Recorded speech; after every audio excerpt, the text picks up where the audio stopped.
P4 విధానాన్ని ముందుకు తీసుకొచ్చారు. దేశంలో ఎక్కడా లేనటువంటి P4లో అంటే ఒక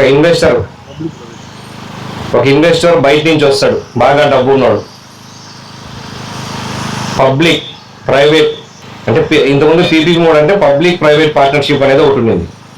పబ్లిక్ ప్రైవేట్ పార్టిసిపేషన్ దేంట్లో అంటే ఒక పేదవాళ్ళని కూడా తీసుకొని దానికి పెట్టుబడి లేకపోయినా ఒక పేదవాళ్ళని ఎంకరేజ్ చేస్తూ ఆ కంపెనీలో వాళ్ళని కూడా కలుపుకుంటూ ఇట్లా చేసుకుంటా పోతే పూర్తిగా దారిద్ర్య రేఖ నుంచి దిగువ దారిద్ర్య రేఖ కలుపుకొని ఆ వ్యాపారంలో కలుపుకుంటా పోతే వాళ్ళకు కూడా అవకాశం కల్పించే అవకాశం ఉంటుందని చెప్పేసి చేయడం జరిగింది.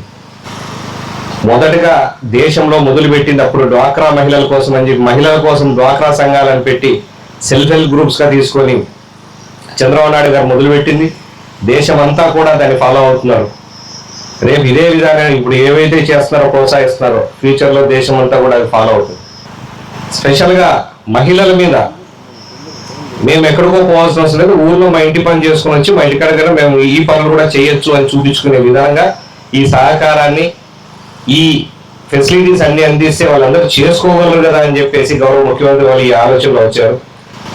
ఇవన్నీ ముఖ్య ఉద్దేశం ఏంటంటే ఎవరి కాళ్ళ మీద వాళ్ళు నిలబడాలి, ఒకరి మీద ఆధారపడకూడదు. 10 రూపాయలు సంపాదించుకునేవాడు 20 రూపాయలు సంపాదించుకున్నట్టు తయారు కావాలి. ఎవరి లెవెల్లో వాళ్ళు 20 సంపాదించుకున్నాడు 40 సంపాదించుకోవాలి. ఇలా సంపాదించుకుంటా ముందు ఎవరి మీద ఆధారపడకుండా ప్రతి ఒక్కరికి కూడా ఏదో విధంగా ఒక ఆదాయ మార్గం చేకూరుతుందని చెప్పేసి ఇవన్నీ చేయడం జరుగుతూ ఉంది. మరొకసారి తెలుగుదేశం ప్రభుత్వం యొక్క ఆలోచన విధాన్ని మీ అందరికీ తెలియజేయడం కోసమే మళ్ళీ ఈ ప్రోగ్రాంకి వచ్చి ఈ స్టోర్ని ఇనాగ్రేట్ చేయడం జరిగింది. మీరందరూ కూడా మీకు తెలిసిన వాళ్ళందరికీ కూడా ఏ అవకాశం ఉన్నా ఏ పెట్టుబడి పెట్టాలనుకున్నా చిన్న వ్యాపారస్తులు కూడా అనుగుణంగా MSME పార్క్ ఉంటారని చెప్పి మీ అందరికీ తెలియజేయడం.